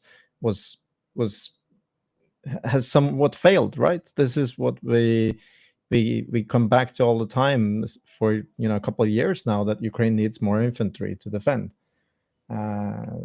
And personally, I think the only response is to send more manpower. I don't think the technology is yet to arrive to a level where, or at least tactically, it hasn't been possible to deploy in a way that actually can replace infantry in any sort of way. Yeah, I mean, to be honest, Erlend, there is significant amount of manpower still existing in Ukraine. There's a lot of AWOL. There's a lot of soldiers who are, absent without leave. So there is potential. What you need to restore is trust in leadership. If you have that, you might, be able to fix some part of the manpower shortage at least. Also, like if you talk about Magyar's drone wall and so on, if you look at the sectors that Magyar's focused on, and to be honest, I don't think there was any Magyar footage from the south. So No. if you consider Magyar's drone wall, and if you look at like battalion-sized elements of armored vehicles submerged somewhere outside of Pokrovsk, yeah, it might be working there, but like that's part of the issue, right? Like the focus on that side is just a distraction from what might really be one of the biggest mistakes that Ukraine is doing. Yeah. But I think that the talk about the drone wall and the robot army has been sort of an attempt to restore trust on the basis that you don't want to put infantry there just to hold the line, right? But the problem is more tactically and operational about where you actually want to defend. Is that what you're saying? Yeah, but also, with regards to drone wall, I've been to Ukraine last week, as you know, and I've met a bunch of companies also, UGV producers and so on. And if they tell me that the issue isn't on the production side, and they could scale production, but there's not enough demand because there's not enough funding for units to actually obtain those UGVs, as an example. Then there certainly still is a lot of potential to improve any sort of drone wall existing. So I don't know what to tell you, but talking about it won't fix it. Yeah. And then on top of this, Andrew says we need to talk about Pavlorad. It is currently quite far from the front. We didn't mention it, but it is an important city. 77 kilometers from the front line. I don't know what to say, but it is scary to see all these big cities in a looming danger when the development on the front line, both east and south of that city, and also Dnipro and Zaporizhia, is somewhat deteriorating. That's what I want to say. Do you have any comments on Pavlorad, giK, or Sirdo? I mean, Yeah, you like in terms of industry, I know that some of the, I think, rocket fuel production and so on might still be in Pavlograd. I'm not sure if everything was able to move somewhere else. So in terms of, like military essential production, Pavlograd should still be important. And obviously, if you look at the logistics part, if you zoom in and you see the railway and the highway infrastructure, yeah, obviously it is. It is some sort of backbone.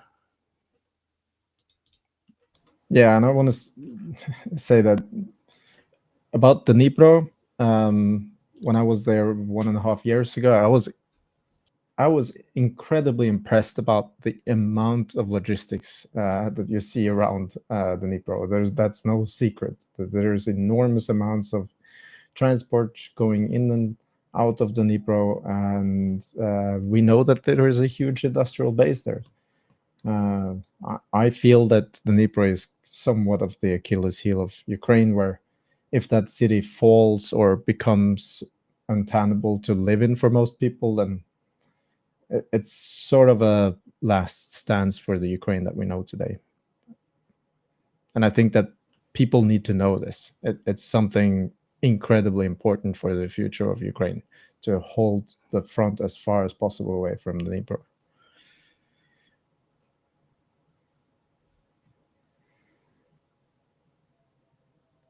Are there any comments or questions from the rest of the panel?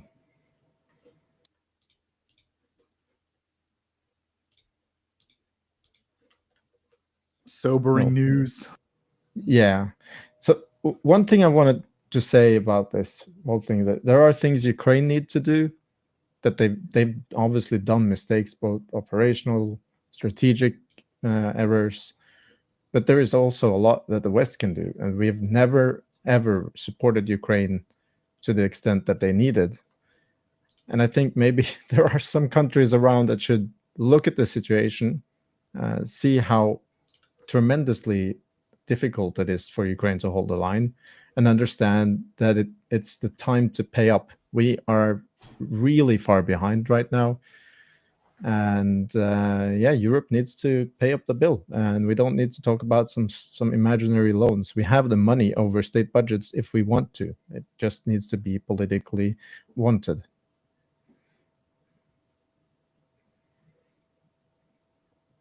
Yeah. Also, like, I mean, here you, as a Western European country, you can make the easy calculation. If those towns fall, the chain effect this might have on the refugee stream into Europe, the cost, associated with that, and so on. Like, it's making a lot of sense to invest right now. Yeah, I think it's going to be a lot more just monetary, more costly, but on the social scale, tremendously more costly. Yeah.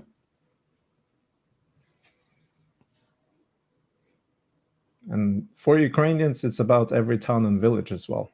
And I think that's also important to remember. Yeah. Anyways, thank you so much for joining, guys. If you have any last comments, you're welcome to say them. Otherwise, I guess we will move on. Well, thank you for having me. Yeah, thanks for having us.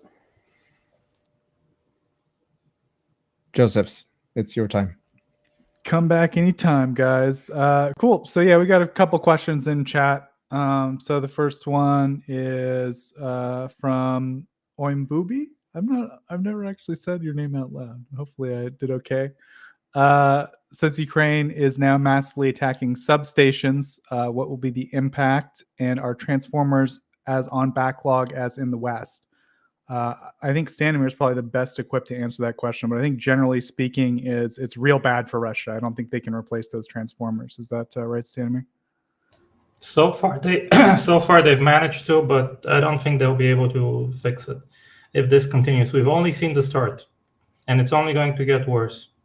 So, for example, it's not a transformer, but I think the Oreo power plant, which also supplies heating for the city, has been hit now twice or 3 times already. And they've already had outages for the entire city because of that. and they have to struggle to keep that at the same time as winter is coming in Russia. And winter in Russia could mean a blizzard that's minus 30 degrees, and your entire grid falls down, and you have hundreds of thousands of people in a region without electricity just because of the weather. And put that on top of it, it's going to strain them significantly. Okay, I think another question for you, Stanimir, was, hey, the gasoline map's outdated. When are you going to make a new one? My general understanding is you will make a new one if a new region in Russia displays a gas shortage. Is that accurate? No, in this case, Erlend showed the map from 2 weeks ago instead of the map from 1 week ago. Vologda is on the map. That's what they meant. My bad. There you go. Blame Erlend. Made neon. Poor Erlend. He does the best he can. We love him. Okay, so then the next, just a lot of general love for Stanimir and his economic updates. I think that's a given, but I'm sure Stanimir appreciates the chat. I think there was one for taxis. Can you read it, Stanimir? I heard something about Moscow banning drivers that aren't ethnic Russians, but couldn't find any source to validate it. It wasn't Moscow. So foreigners cannot be taxi drivers in St. Petersburg. That's the latest ban. There have been other bans in other regions for transportation where migrant workers can no longer be drivers for transportation of specific things, specific types of vehicles. So, for example, school buses, trucks, ambulances, buses in general.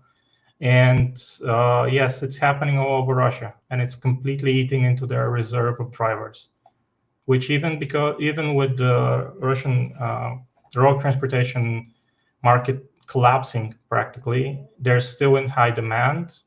And so, for example, in St. Petersburg, in this case, where we have taxi drivers being thrown out from the system, they have 3 months to comply with the new law. And we're talking about, I think, 4,000 taxi drivers in St. Petersburg are not Russians in terms of passport holders. They're migrant workers. So the problem there is that this is 12% of all the taxi drivers in St. Petersburg aren't born in Russia or have a Russian passport. And what has happened is they're already having issues with wait times for taxis growing by 2 to 3 minutes. Earnings per hour have grown by only 200 rubles, but it's going to rise again because there's no one to replace these. There isn't a spare pool of drivers. The same thing happened, I think, last week when we saw that in terms of foreign drivers, now they have a 6-month visa-free stay. A 3-month visa-free stay instead of a 9-month, instead of a 6-month, which means if you're moving timber from Russia to one of the nearby republics, you can do only 3 trips a year versus 6 previously. So that's eating into the timber sector, which Russia doesn't consume domestically, just exports mainly. So yeah, drivers are killing Russia with the way they're banning the people who can be drivers. Thank you, Stanimir, and thanks for the question, chat. And then, go ahead, Erlend. Yeah, from Frida, we have an interesting question. Do you think the data collected by drones is an asset significant enough to keep allies engaged both on the Russian and Ukrainian side? Thanks, Frida.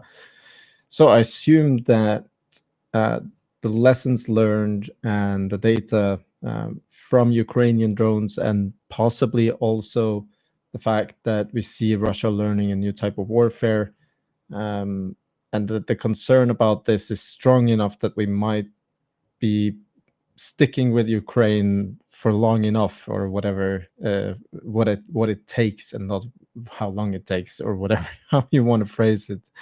Well, I don't think this is necessarily a significant enough political reason, which is the only thing that counts, really. So I'm a bit pessimistic that that is going to change any decision making that we see from the West. Obviously, this should be heavily considered, as we move to an age where drone warfare is going to dominate, in my opinion. It's never going to go away. There are people who think that it's going to go away. If there was a magic weapon, EW system, or whatnot that could change this, then we would have seen it, in my opinion. There are also lots of other considerations to be taken, but this should be a lot more stressed in the West than it is. Drones are being taken more seriously now than ever, but ultimately it's not a big enough political reason, in my opinion. Anyone have any more comments about that? Yeah, I think that's broadly accurate. I think it's, it is obviously a valuable asset, but I don't think it's it's enough to tip the scales. We're talking about I don't know, Ukraine needs serious hardware pretty quick, I think, is what Erlend's been trying to express today. Yeah.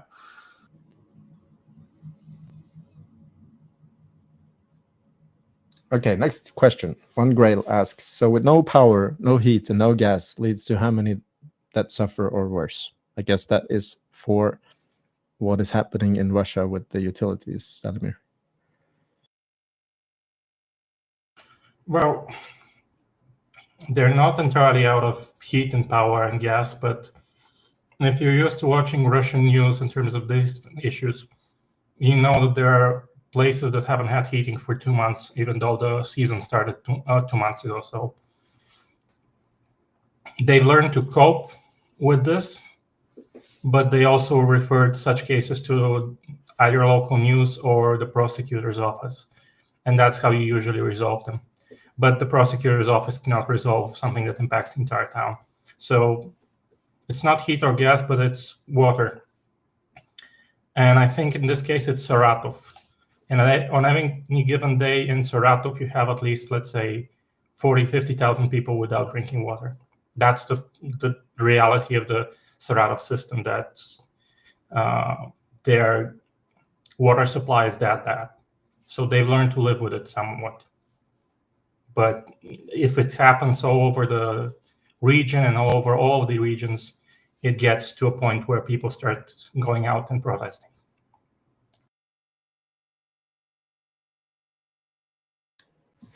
Yeah, thank you.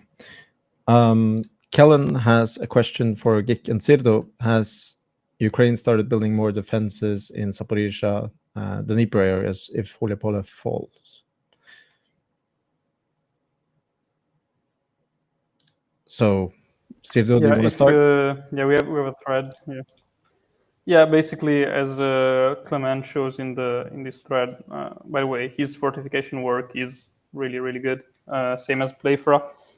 So definitely sources to keep checking out for this sort of topic.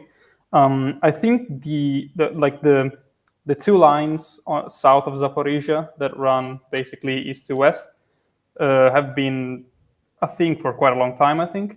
The one further to the east near Ternovat and Hulyapole that runs north to south, I think has been more of a recent addition. So probably since 2025. As far as I know, there is not really real work in progress on another line west of it, except for can kind of see east of Zaporizhzhia, like way further inland. Yeah, exactly that one, which is kind of more like a last resort for Zaporizhzhia. So as far as I know, there isn't really major new work in the last couple of months. Yeah, I agree. I mean, I also checked, some satellite providers before the stream again. There's not much in addition that would be observable. And also, like, if you look at the line going north directly at Hulyapole, you will see that it is not connecting all the way to Pokrovska. At least I didn't see it on satellite. So, like, this is one of the typical situations where, there's like, it's incomplete. And we've seen this so many times now that Russia was able, like, at least on this front line, Russia was able to get behind any sort of preferred defensive line quite easily, and then, rendering the entire defensive line irrelevant. And just to mention that if those flags shenanigans actually becomes permanent, then they are basically at the edge of where the defense line stops towards Pokrovsky. So Yeah. again, yeah, we're in that situation. Yeah, thank you for the questions. Just want to comment that none of the things that we talk about on this stream is any sort of operational security secrets. We are only trying to highlight the gravity of the situation in the south. Yeah, we would never disclose any operational security matters that isn't already widely spread information. There's a little bit of talk in the chat about Andrew bringing back some of the songs, the Loaf song and the Bradley song. I believe giK is the musical mastermind. Is that right, giK? You going to do some more songs? I'm not sure if you could call me the mastermind, but yes, some of them originated through my computer, at least. Obviously, I'm not like you can hear by my voice that I don't sing that well anymore. So currently there's no new songs planned, and for the old songs, I think you to be honest, you could just open one of Andrew's old streams if you miss it so much, because it should always be playing there at the beginning. But yeah, Andrew and I, to be fair, we're also we have been missing streaming a lot, also because it is actually supporting our entire endeavor. But we kind of have this, priority that the data must come first. We need to do our work, and then if we find time, we, do more of the, public campaigns, the streams, and so on. Sadly, with the amount of videos and work that we're having, we simply haven't been able to do that, which is, as said, which is also telling that we're kind of sacrificing the revenues that we would be getting from YouTube to cover at least some parts of the costs that we're incurring every month, especially Andrew. But yeah, we're looking forward to fixing that. If you want to help us, there's always, I think Tochnyi still has the application link if you want to help us out. Any help is appreciated. We need geolocators, we need people who maybe are interested in some certain aspects of this war and want to help document that aspect, and want to also, have access to what we do, to maybe do their own research with the data that we obtain and through that. Anything like that, if you have any sort of specific interest, highly welcome to talk to you. Please send your application, and the more people we have supporting us, the better and more available we will be to make songs and stream on YouTube to show them. Yep. Go to Tochnyi.info and write your application if you're interested in helping out, please. That's welcome. I just want to mention as well that I think the largest compilation of DJ giK songs is found on the Tochnyi YouTube channel. There is a compilation of all the drones from Artem's database, so all the videos that Artem analyzed in his interception article number 2, I believe. There is a fairly long list of songs there. And giK will be making new songs, and they'll all be available on iTunes next week. Yeah, no. Yeah. For those that don't know anything about the songs, do you want to say why they exist, giK? Oh, well, so there's certain different reasons why those songs exist. One of the reasons, which I will put first, because, it is important, we do see a lot of things that, humans shouldn't necessarily see. Like if you put someone through, I don't know, like all the war footage, sometimes you need a channel to process what you see. We do have a strong, humor and irony and so on to sometimes, just sarcastically or whatsoever deal with whatever stress we have and whatever feelings we build up in ourselves. And the songs and the lyrics are part of that as well, because sometimes it just helps to joke about something very serious and write a song about that, and put some laughter to whatever absurdity this war sometimes brings. It really helps channel. And other things is just that sometimes, like, I don't know how to describe it, but like if you are stressed out because there's so much work and so on, sometimes you just simply have to be stupid. Like you just have to be a child and behave like a child, because this is actually kind of ripping you out of this feeling of duty that you have to always do the next video and do the next video and complete the next video and find this and whatsoever.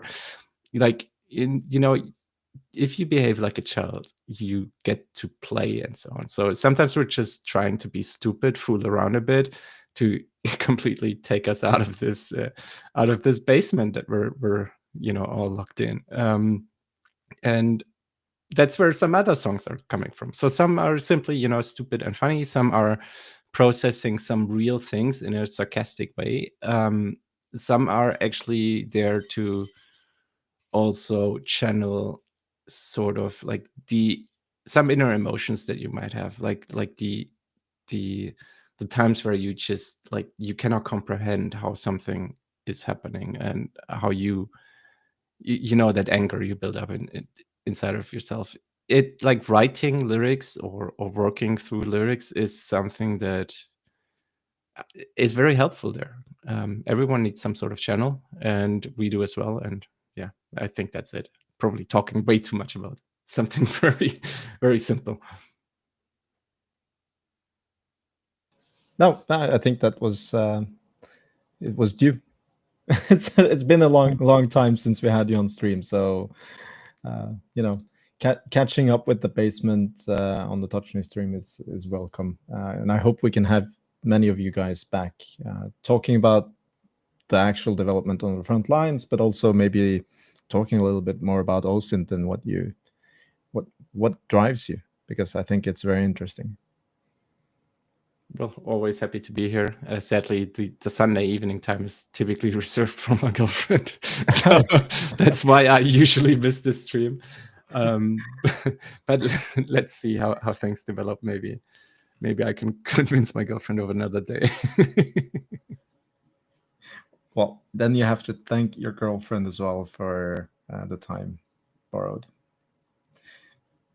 Yeah. Anyways, I found the video where you find a lot of the songs. It's this one here. You go to the Tochnyi YouTube channel under videos, and it says 1,647 Russian surveillance drones, etc. That has, I think, almost all the songs. Not all of them, but most of them. No, not all. I can tell you, not all. Yeah, I know. Because I've listened to it. Like I had it running in the background, and I thought, like, oh, that's missing. Oh, that's missing. Oh, I would have loved to hear that one. Oh, okay. Well, most of them are still there. I think we need to convince. I think we need to convince Artem to make a new video for, what is it now? 5,000 interceptions, maybe, because they've been scaling so tremendously. Yeah, I think we need to pay someone on Fiverr or something to do that. Or maybe, you know what? Maybe something that he might actually be in, given that it looks like there might be a lift of OPSEC on the Shahid interceptions. Maybe we can have the first 500 Shahid interceptions. That would be great. Let's go. Yeah. Okay. Well, thank you. I'm going to give the word back to Joseph. Thank you, Erlend. Yeah, I think we're going to close out here, everyone. We do appreciate, of course, our illustrious panel. Thanks so much for giK and Sirdo for stopping by. We always appreciate when people come on and give us more information about what's going on the front line. So yeah, thanks, guys. You're welcome back anytime you want. Thank you, of course, to Colby for always hanging out and answering any questions that Chad has. Thank you, of course, to Stanimir for his updates on the Russian economy, always detailed and comprehensive. Thank you, of course, to Erlend for running the show here. Gal's not here, so I don't have to thank myself. Cool. Thank you, chat. We appreciate all of your questions and your feedback. We try to take your feedback into account so that we know what to cover and what questions you guys want answered when we go in more detail and stuff. So yeah, thank you, chat. If we know not everyone can stop by for the live, so thanks, of course, to everyone who watches the video on demand. And yeah, if you guys want to check us out on social media, you can go to Tochnyi on Twitter and Blue Sky.